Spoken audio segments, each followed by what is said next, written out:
Boa noite a todos. Dando continuidade ao nosso estudo, nós vamos passar hoje mais rapidamente pelos 15 princípios para nós começarmos um outro tema. Os 15 princípios espíritas que são chave para a compreensão dos ensinos, das passagens de Jesus e das parábolas que virão na sequência desse material. O primeiro princípio, Deus. Segundo, Jesus. O terceiro, o Espírito. E quarto, o perispírito. Nós chegamos a falar do perispírito na quarta-feira passada? Não, né? Falamos mais do Espírito. Então vamos falar do perispírito. É uma substância semimaterial que serve de primeiro envoltório ao espírito e liga a alma ao corpo. Tem forma que o espírito queira. Quando nós vamos estudar o livro dos Espíritos, nós vamos ver que os Espíritos respondem a Kardec que o Espírito, agora eu estou falando de alma, sentido de alma, se ele existe, ele é feito de alguma coisa, que nós ainda não temos condições de saber o que ele é, mas alguma coisa ele é. Por falta de uma outra palavra, nós poderíamos dizer, ele é formado de alguma substância que a nossa capacidade agora não nos permite compreender.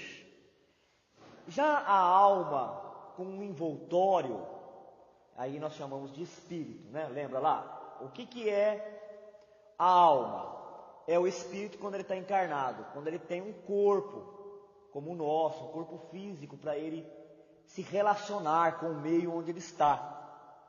Um corpo, um invólucro carnal que lhe sirva de instrumento de aprendizagem. A doutrina espírita, ela é progressiva. Então ela fala que toda a encarnação nossa, a gente vem para progredir. O sofrimento, ele faz parte desse processo quando o espírito, ele é rebelde às leis de Deus e se afastando dela, ele acaba sofrendo. Mas ninguém vem num plano de encarnação, para que encarnou? Ele vem para sofrer. A gente vem para progredir, para expandir as nossas possibilidades. E acabamos sofrendo quando nós não nos ajustamos às leis que nos regem os destinos. E quando nós estamos fora do corpo, já adentramos ao mundo espiritual pelas vias da desencarnação, então a gente é chamado de espírito. Fica fácil entender que a alma é o espírito encarnado. E espírito é quando essa alma desencarnou, ela não tem o corpo físico. Ela não tem o corpo físico, ela tem o quê no mundo espiritual? Ela é um vaporzinho? Ela é uma fumacinha? Não. Ela é uma individualidade. Isso faz toda a diferença. A gente saber que continua com as conquistas que nós tivemos aqui, faz toda a diferença do ponto de vista filosófico do que nos move a viver aqui, do jeito que nós vivemos. Não é só uma questão de palavras, eu penso assim, outro pensa assim, o que tem, cada um pensa. Não, isso muda tudo. Quando você tem o entendimento que você, desencarnando, o túmulo é uma porta aberta para um outro mundo, mas nesse outro mundo não é tão diferente daqui, que ali todo o nosso aprendizado segue conosco, as amizades que a gente tem, os laços afetivos, nos leva a buscar ter uma vida aqui muito melhor. Porque para a gente morrer bem, nós temos que viver bem. Esse que é o segredo. Não tem nenhum outro segredo. Não adianta a gente se isolar do mundo, se fechar em espaços de reclusão para ficar orando, afastado de toda a sociedade, que isso não é garantia de que nós vamos adentrar ao mundo espiritual bem. Só entrou no mundo espiritual bem aquele que aqui na terra soube viver bem, soube respeitar o seu corpo, o físico e o espiritual, soube respeitar as pessoas e todos os elementos da natureza, as plantas, os animais, as fontes de água, a atmosfera, esse espírito que viveu bem aqui, ele vai desencarnar bem e vai dar continuidade, prosseguimento, e vai se apresentar para os outros espíritos, no mundo espiritual, com esse corpo fluídico que é semimaterial. Então, o corpo que a gente vê no espírito é o corpo perispiritual, ele é semimaterial, então ele é muito material. Semimaterial ainda é material, você vê que coisa? E tem uma gradação, nem todos têm o perispírito igual aqui na Terra. Alguns têm o perispírito tão grosseiro e tão denso, que tendo desencarnado, fica ainda muito ligado na matéria e no estilo de vida que nós temos aqui, sendo difícil para eles até entender que eles morreram.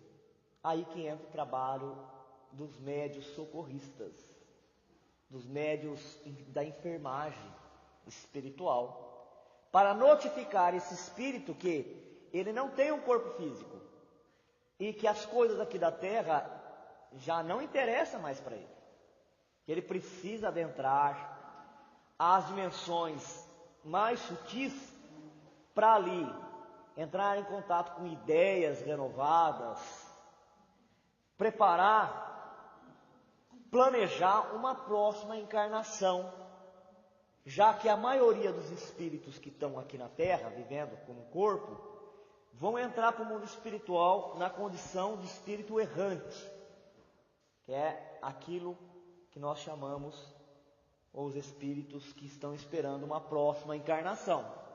Só fica no mundo espiritual como uma habitação definitiva, só fica no mundo espiritual, que é a nossa pátria, como falam alguns, né? A verdadeira pátria, a pátria dos espíritos, ou mundo natural, aqueles que já alcançaram a perfeição.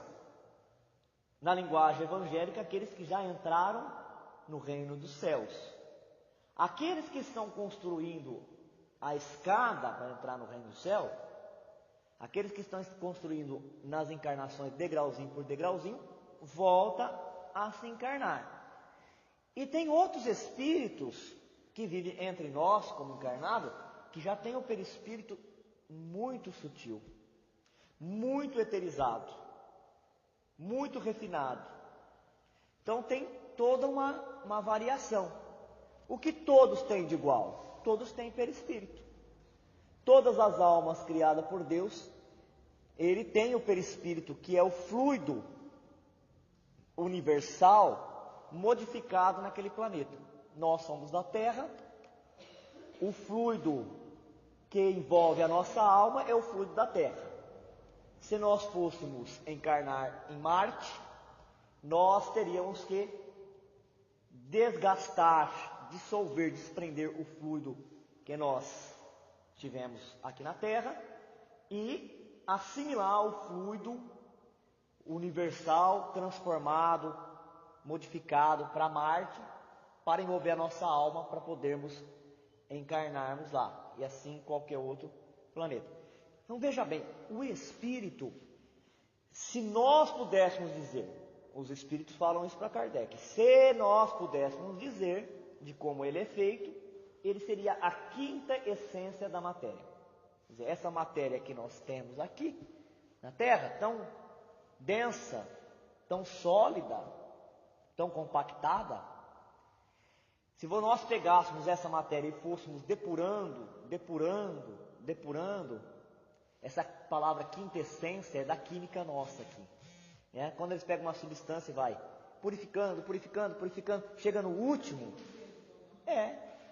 mais ou menos isso. Quando chegar lá no último, que não dá mais para refinar, para purificar, então o espírito seria uma matéria, mas não da maneira que nós conhecemos aqui na Terra. Ele seria a quinta essência, ela bem purificada. Mas o perispírito não, é aí que está a confusão. O perispírito é semimaterial.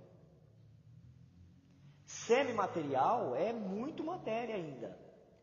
E se o espírito for atrasado, é bem grosseiro e bem denso. Então, quase que ele está vivendo no nosso plano. Por isso que tem gente que sente, me pegou, me abraçou, eu olhei, não tinha nada, não tinha nada. Esse espírito, ele está muito materializado. Porque o espírito que já foi para o plano espiritual, que está vivendo as colônias lá, ele não consegue mexer fácil na matéria aqui. Ele precisaria colher fluidos para fazer isso. E é super interessante o jeito que eles fazem. Como é que um espírito faz mexer a matéria? É super interessante. Porque a ideia que eu tinha até ontem é que o espírito que queria mexer uma mesa, ele pegava os fluidos do médium, até aí está certo, e plasmava no corpo dele como se fosse uma mão e erguia a mesa e chacoalhava.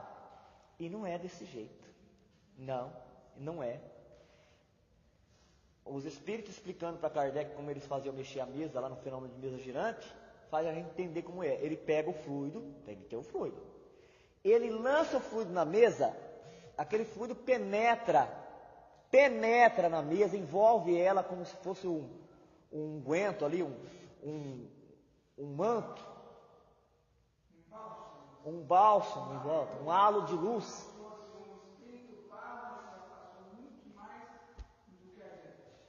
Mas o que ele envolve a matéria não é do espírito, é do fluido, é de uma energia. E dá um impulso com o pensamento. Não, é um estudo. E com a mente, o espírito mexe. Com a mente. Tem que ter o fluido. Só que ele não vai pegar o fluido e fazer igual na materialização. Na materialização ele chama para si o fluido, não é isso? E aí, como ele tem células no corpo perispiritual, ele preenche aquelas células de fluidos e materializa. Para provocar um ruído, um barulho, para mexer a matéria, ele, como se ele desse uma vitalidade momentânea para a matéria, e impulsiona com o pensamento. Fica difícil pensar nisso. Pensa em você aqui, você é um espírito. A tua mão é uma matéria igual é esse objeto. Como é que você faz ela mexer? O espírito tem a vontade, nós temos um corpo fluídico, e através desse corpo fluídico nós transferimos o movimento para as mãos. Enquanto nós estamos encarnados, os nervos são condutos. Os nervos são canais por onde os fluidos passam. Percebe isso? Então o barulho, eu achava que eles derrubavam alguma coisa. E não é. Eles lançam fluido na atmosfera, aí com o pensamento, eles mandam um comando, e o barulho, o ruído, assemelha uma porcelana caindo. Assemelha. E a gente acha que é um objeto. É energia, é fluido. E o impulso é no pensamento. Por isso que André Luiz fala e a gente não entendia direito. Ele fala, o pensamento é para o espírito o que a mão é para o encarnado, é pelo pensamento. Por isso que nenhum espírito obsessor pode fazer por nós. Ele lança a sugestão. Ele lança o pensamento dele, a corrente de pensamento dele. Se nós acatarmos, nós fazemos o que ele queria, mas também o que nós quisermos. E se nós não acatarmos, não aceitarmos a sugestão dele, nós não fazemos. E ele não tem como fazer por nós. Porque senão, seria uma quebra de lei, né? Uma quebra de lei. Nós aprendemos que o livre-arbítrio, daqui a pouquinho vai vir um princípio, é lei. O livre-arbítrio é o princípio. E como é que um espírito vai mexer com a minha vontade desse jeito, a ponto de eu perder o controle total da minha existência?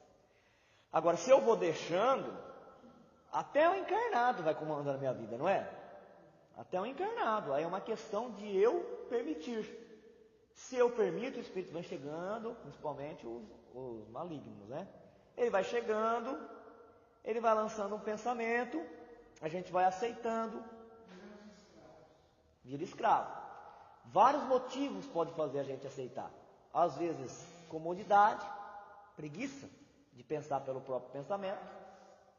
Às vezes, remorso. A gente tem remorso de um erro que cometeu e fica achando que é merecedor daquele castigo. A gente está querendo o castigo e tem gente que está querendo castigar. Junta a sede com a vontade de comer. mas sempre é por corrente mental. Sempre é por corrente mental. Então o perispírito, ele é esse envoltório semimaterial, e se o espírito for atrasado, ele também fica preso no mundo espiritual, mas não por paredes, não é queimado na fogueira quando ele passa, ele fica preso por barreira fluídica. Do que é feita essa parede? Dos elementos químicos da Terra. Do que é feito o meu corpo? Dos elementos químicos da Terra. Então essa parede, ela barra o meu corpo, porque eles são do mesmo material. Um espírito desencarnado, essa parede é formada dos elementos químicos da Terra, e o corpo dele é semimaterial. A parede vai barrar ele? Não, não vai. Mas no mundo espiritual tem construções? Tem. Essas construções são feitas de quê? De fluido que é compatível ao corpo perispiritual dele. Se ele é um espírito que tem um perispírito denso, ele fica nas camadas muito próximas da Terra. E se ele tem um perispírito bem eterizado, sutil, ele vai ficando nas camadas mais altas, mais elevadas. Quanto mais elevado é a dimensão, menos material ela vai ficando. Não só na aparência, não só nas construções, mas também nas ideias, nos desejos e nos projetos. Quanto mais ligado aqui à Terra, a preocupação deles é igual à nossa. Eles se preocupam com o futebol, se preocupam com as festas, com tudo.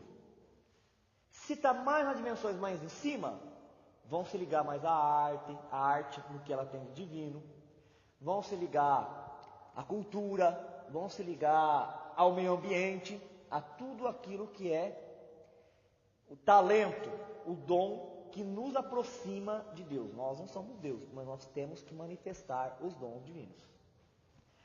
Próximo, então por que nós estamos vendo um pouquinho só de cada um desses princípios?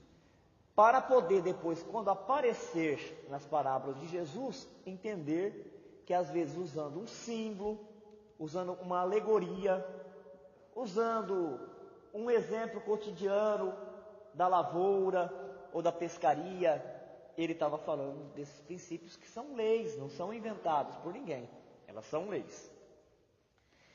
Quanto à evolução, são os próprios espíritos que se melhoram, e melhorando-se, passa de uma ordem inferior para uma outra mais elevada.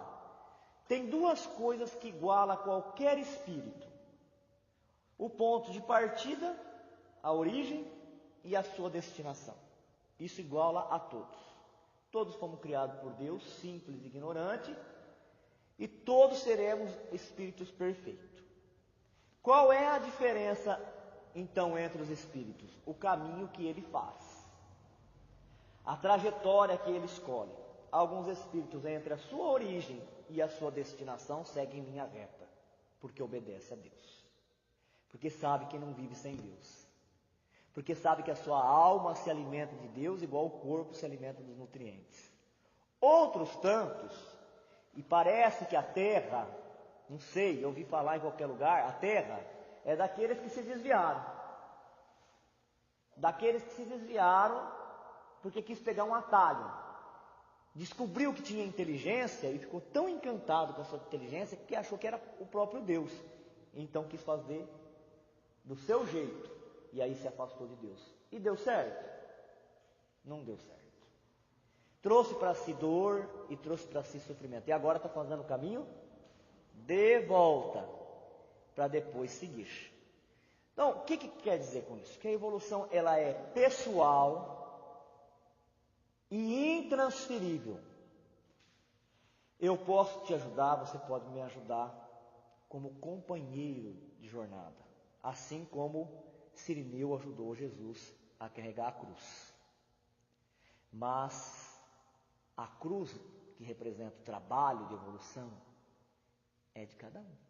Ninguém pode carregar a cruz do outro. Nem a mãe, que é a expressão do amor que mais se aproxima do amor divino, não pode fazer esse caminho de evolução pelo filho. A mãe, ela pode falar sobre humildade e ela pode corrigir uma criança quando ela começa com rompante de orgulho e prepotência. Ali ela pode corrigir. Mas ela pode ser humilde pelo filho? Não pode. Ela não pode ser humilde pelo filho. A mãe pode ser caridoso pelo filho? Não pode. A mãe pode se tornar um espírito benevolente pelo filho? Estou falando da mãe porque a mãe é a que mais pode, não é, na terra? Então eu sei o exemplo da mãe logo.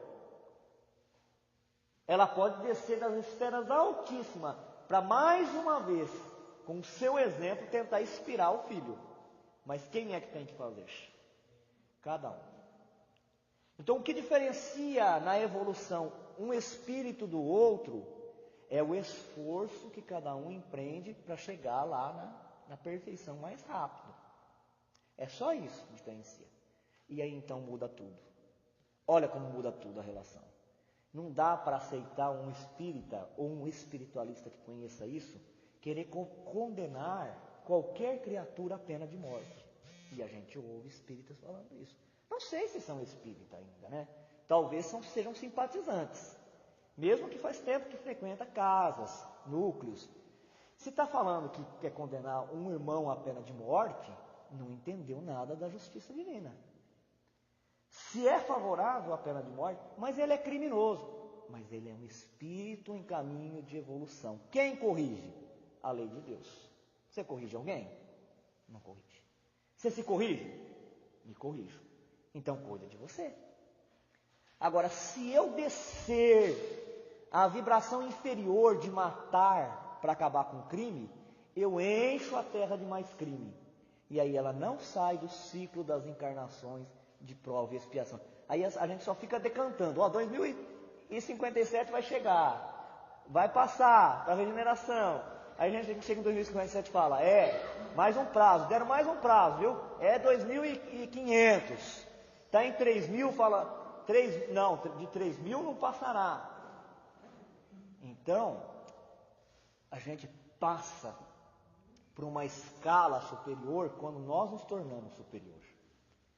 O espírito imperfeito é uma categoria.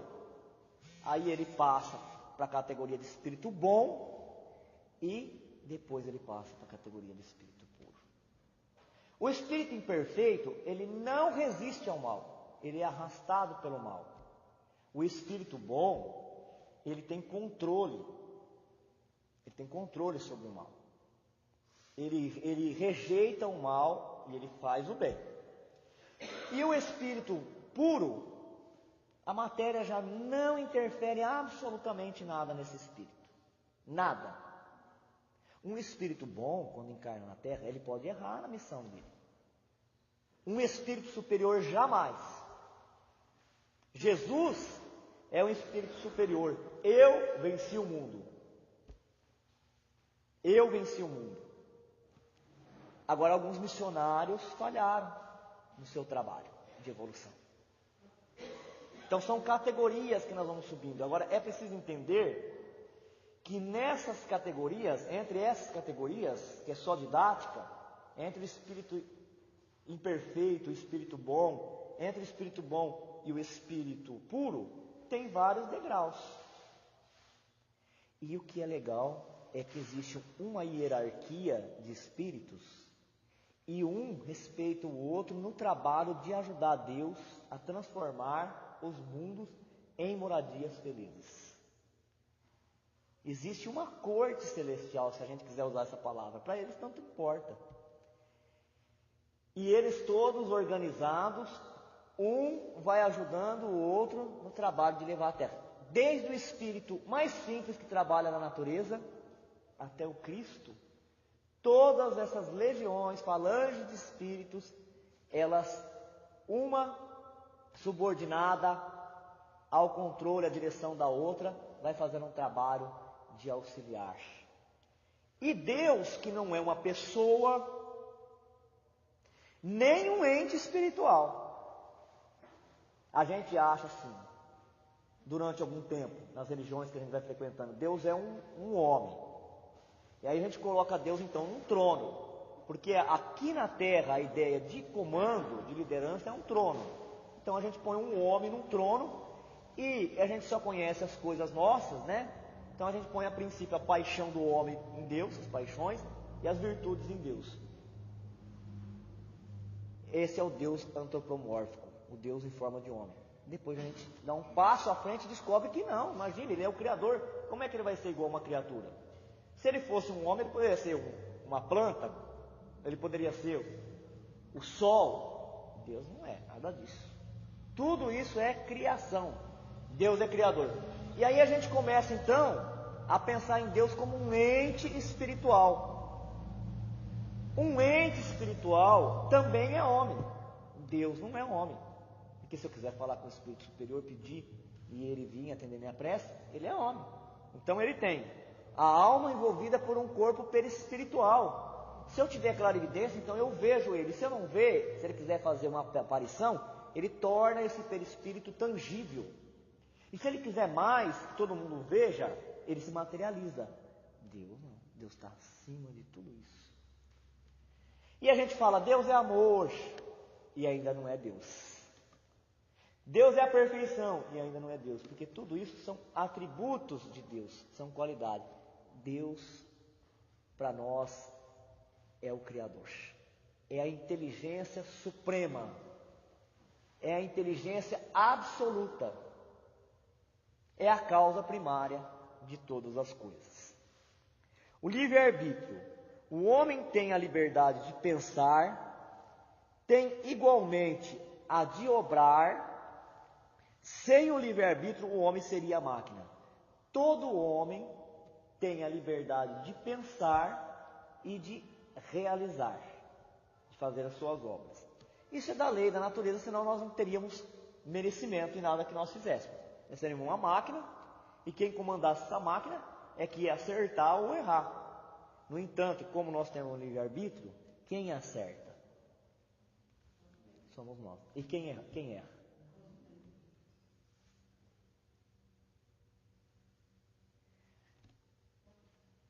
Entendendo o livre-arbítrio, eu faço uma prece mais consciente, uma prece mais lúcida. Porque ao invés de eu pedir, Espírito benfeitor, venha e faça isso para mim, eu peço, Espírito benfeitor, venha, me envolva na sua claridade. Eu não tenho a sua paz, compartilha comigo a sua paz, para que eu volte ao juízo, à razão correta e faça aquilo que eu tenho que fazer, eu tenho que fazer. Me traga claridade, me traga aconselhos, me traga instruções. Aí ele vem, porque todas as preces são atendidas. Agora, Espírito, vai lá e faz isso para mim. Aí ele não faz. Vai fazer um igual a nós, mas toda vez que vem um igual a nós, você já viu o que acontece, né? Fazer aquilo que a gente pede. A gente está escravizando ele às coisas da terra, e aí ele vai se complicar também, porque o Espírito também, quando ele toma para si uma coisa que não é dele, ele está criando débitos, ele está criando karma para ele também. Então, o livre-arbítrio é que nos permite evoluir. Sem livre-arbítrio teria evolução? Não. Nós já teríamos sido criados perfeito. E nós fomos criados perfeito? Você viu que uma coisa aqui está atrelada à outra? Nós fomos criados perfeito?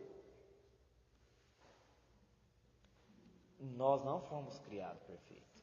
Nós fomos criados simples e ignorantes. Só que naquela época, faz tempo já, né?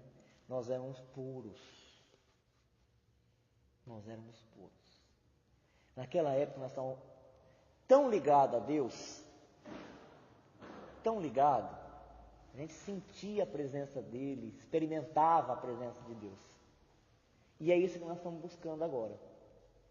Nós nos enchemos de inteligência. Agora nós precisamos, com a mesma inteligência que nos afastou de Deus, com a mesma inteligência que nos afastou de Deus, agora nós temos que usá-la para nos aproximar. Quando simples e ignorante, nós estávamos com Deus, mas não era escolha nossa. Agora nós adquirimos inteligência, e a inteligência nos afastou de Deus, nos encheu de orgulho e de egoísmo. Com a mesma inteligência nós vamos construir a humildade e o amor, e aí nós vamos nos aproximar por vontade própria. Se não tem livre-arbítrio, que mérito nós temos? Só que tem uma coisa, gente, o livre-arbítrio ele é limitado. Não é como alguns querem passar a ideia de que o livre-arbítrio é ilimitado, não tem limite. Ele tem um limite.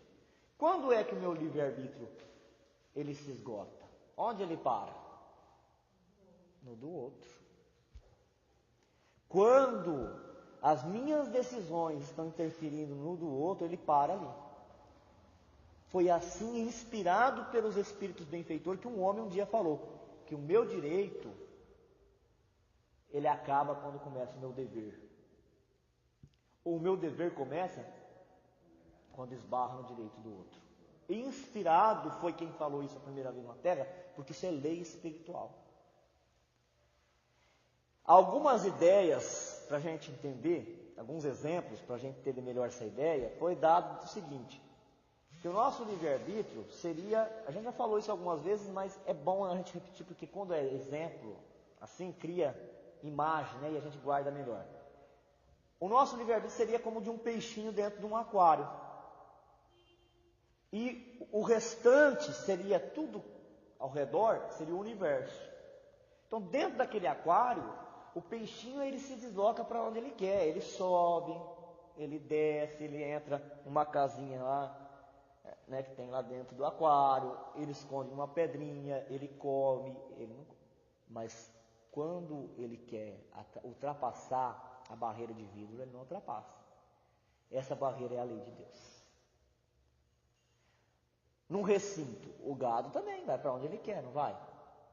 Ele gira, ele roda, ele vai para cá, para lá, mas ele se depara com o cercado, o alambrado. Dali ele não passa. Então, um espírito muito trevoso, faz muito tempo que ele está cometendo erros, muito tempo. Ele vai escurecendo o seu corpo perispiritual, enrijecendo, cristalizando, endurecendo no mal. Passa um tempo, passa um século, passa um milênio. Chega uma hora que ele chega no limite disso. E aí ele começa a fazer o retorno automaticamente. Porque Deus não compartilhou conosco. Ele não fez uma assembleia e falou, gente, vocês querem todos chegarem na perfeição? Vamos fazer uma votação. Um grupo quer chegar na perfeição, eu quero, eu não ligo para isso. Não. É lei. Todo mundo vai chegar na perfeição. O que é do livre-arbítrio é o tempo que nós vamos fazer isso.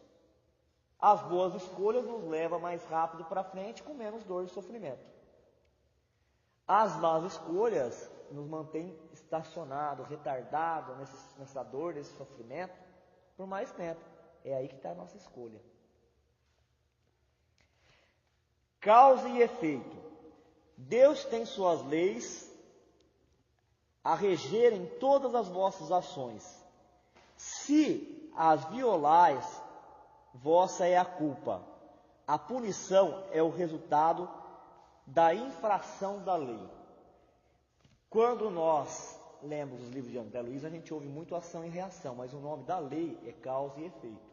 Ação e reação foi uma linguagem que o médico do Rio de Janeiro usou para conversar conosco, para desenvolver esse tema, porque já existia aqui na Terra a lei de Newton, Isaac Newton, a lei de ação e reação. Ele já tinha observado a natureza.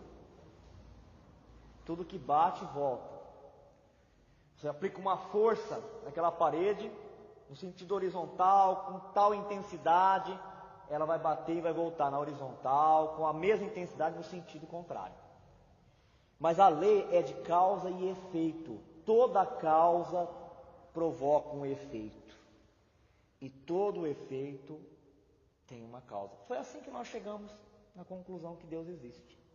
Tem um planeta, tem seres vivos nele, tem uma ordem no movimento dos planetas, tem uma ordem na biologia do nosso corpo, uma coisa inteligente, não é uma coisa por acaso. Então, se tem um efeito inteligente, tem uma causa inteligente. Olha naquilo que o homem não criou, só pode ser criação de Deus. E para a nossa vida, para os nossos destinos, a aplicação da lei de causa e efeito é outra vez. O espírita que é espírita convicto, que entendeu as leis de Deus, não faz julgamento para o outro. Nem para o inimigo, para o adversário. Não faz julgamento. Aquele negócio de ele vai pagar e ainda batendo a mãozinha assim, não é do espírita. Ah, mas eu sou espírita, eu faço. É porque você ainda não é convicto. Porque se você tivesse assimilado, não estou falando que eu sou, viu gente? Estou interpretando a lei aqui só. Se você tivesse assimilado a lei de causa e efeito, você saberia que quem cuida disso é a lei de causa e efeito. É a lei de causa e efeito, não é você. Mas a gente vai deixar assim essa injustiça? Vai ficar impune? Quem é que vai punir? Quem é que compensa ou pune? É a lei de Deus. É Ele que faz. É Ele que faz. Ainda bem, né? Porque senão a gente esqueceria, perderia a agenda, daria pane no computador. É Deus que faz. Descansa, gente. Ora para o teu adversário. Ora para o teu inimigo. Descansa em relação a isso. Porque piedade terá do seu adversário quem entendeu a lei de causa e efeito, porque vai ver ele experimentando, mesmo que não queira, aquilo que ele fez para o outro. Então, se a gente tiver amor para com ele, a gente vai tirar ele da situação de ódio, de vingança, e é um a menos para gerar ódio e vingança na terra. Assim que nós vamos melhorando, um por um, a nós e os outros, não é? Porque se a gente entender a lei de causa e efeito como a lei de Talião, aquilo que me fizer eu faço para ele, nunca a terra vai sair da condição de miséria. Porque veja bem, se a gente fizer uma interpretação errada disso, a gente vai até passar adiante para os outros, falar assim, alguém me matou, ele me deu um tiro na cabeça. Agora ele vai encarnar, na outra encarnação, alguém vai dar um tiro na cabeça dele. E aí? Aí ele dá um tiro na cabeça de quem deu um tiro nele, e o outro deu... Quando vai acabar isso? Não vai ter mais fim. Então, nós temos que trabalhar para mudar a realidade do Rio de Janeiro. Se a gente quiser ver a Terra, você vê como que o espiritualista, ele se compromete com o mundo inteiro, ele se envolve. Se a gente quiser que a Terra passe para um plano elevado, nós temos que cuidar da nossa moradia, é a nossa casa. Então a gente não pode falar, eu não tenho nada com isso. O vizinho está desempregado, eu não tenho nada com isso. Eu não posso dizer isso. Eu tenho que gerar um equilíbrio social, um equilíbrio físico, na área da saúde, na área mental, na área das relações sociais, tudo. É assim que nós estamos trabalhando nessa terra, para a gente encarnar nela de novo. Faz bonito, faz o melhor, prepara o jardim, para quando você voltar, a terra está um pouquinho melhor, aí você vai ter mais chance. Você vai ter mais chance. Nós não tivemos mais chance de ter encarnado aqui na doutrina espírita, nesta? Tivemos, de estar ouvindo tudo isso. Parece que não, mas isso vai assimilando na nossa mente, vai penetrando e vai mudando as nossas decisões. A gente começa a dar valor nas coisas que tem, a gente não dá tanto valor e não sofre tanto com as coisas que não tem tanto valor, e assim a gente vai crescendo. Então a terra é responsabilidade nossa. Ela é nossa responsabilidade. Deus quis que um homem ajudasse o outro homem.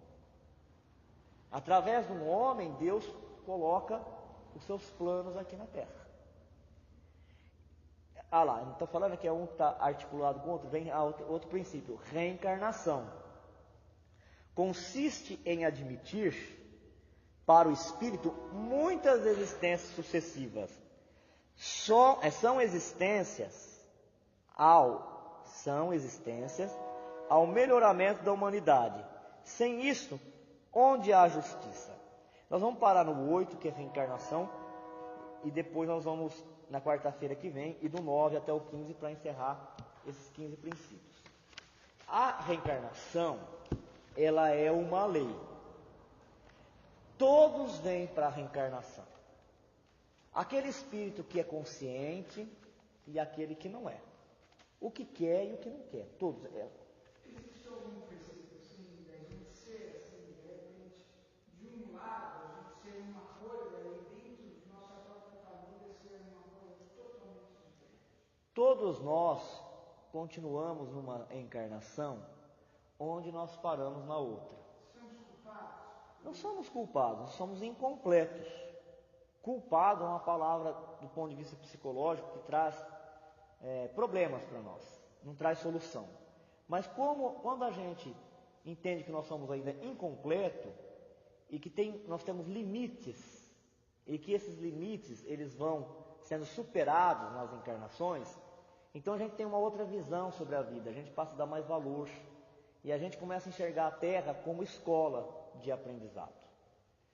Eu posso ser de um jeito na rua e diferente em casa, porque num plano de reencarnação nós trazemos para o ninho doméstico espíritos a quem nós temos muito compromisso em outras existências. Às vezes, uma atitude nossa, ou a indiferença, ou o desprezo, nós desviamos essas almas. Se Deus não fosse misericordioso, Ele teria condenado nós por fogo do inferno. Como o fogo do inferno não existe, Ele nos dá uma nova encarnação para, através da paciência que nós vamos exercitar, a tolerância, a devoção, nós podemos fazer uma nova história, né? Construir uma nova história. E assim a gente vai dando passo, não gigantes, mas um de cada vez. Então a reencarnação, ela dá sentido à justiça de Deus. Sem a encarnação, ficaria muito difícil a reencarnação, a gente entender a justiça de Deus. Porque antes do Espiritismo, da dignidade aos conhecimentos, revelar de forma tão clara e objetiva, tinha questões filosóficas que ficavam insolúveis, não tinha solução. Como que você pode ter no mesmo planeta pessoas tão inteligentes, geniais, como Beethoven, Galileu Galilei, ao lado de inteligências medíocres? Como que você pode ter no mesmo planeta pessoas que não têm uma saúde robusta, passa por todas as adversidades da Terra e continua com aquela saúde, e algumas crianças, desde o nascimento, já com a saúde prejudicada? Gente muito rica ao lado de pedintes. E isso não tem nada a ver com Deus. Isso tem a ver conosco. Deus, Ele oferece para todos a mesma oportunidade. Mas cada espírito vem em busca de uma situação de aprendizado que ele confira a oportunidade de crescer. Então é assim que o que falhou no poder vem na outra encarnação submetido à liderança, à coordenação de um chefe às vezes difícil de lidar. Ou às vezes um que comprometeu no poder, volta de novo no poder para ser testado em mais essa vez, para ver se ele faz agora aquilo que ele tinha que fazer antes. Administrar direito, gerar frentes de trabalho, campo de trabalho, criar oportunidade para aqueles que estão em torno, continuar prosperando no estudo, crescendo. É assim que a pessoa extremamente vaidosa, por causa da beleza dela, ela se encarna, às vezes, uma aparência prejudicada, para que ela possa crescer em outros aspectos e não ser tentada naquilo que ela já é fraca, que é a vaidade, a sensualidade. Ou então, de novo, vem muito bela para ser testada. Se passar na prova, muito bem. Se não passar, muito bem. E é assim que nós vamos ver milhares de espíritos, abre aspas, porque é a frase de Chico Xavier, que chegando no mundo espiritual com um complexo de culpa, porque quando estava na Terra, às vezes saiu da vida através do suicídio, ou porque deu um tiro, ou porque tomou veneno, reencarnar-se num corpo e sofrer de idiotia, de retardo mental, ou com o corpo paralisado, para poder, numa encarnação de prova, enquanto o corpo é limitado, o espírito ainda consciente, fica temporariamente refletindo, para que o dia que tiver a oportunidade de ter novamente um corpo, ao movimentar esse corpo, não cometa o mesmo insucesso. É a reencarnação que vai trazendo para o espírito um monte de ficha de trabalho, uma hora como homem, a outra hora como mulher, uma hora como negro, a outra hora como branco, uma hora como brasileiro, a outra hora como português, a outra hora como inglês. A oportunidade de fazer a sua inteligência se agigantar e um dia virar sabedoria e fazer o seu sentimento um dia sublimar-se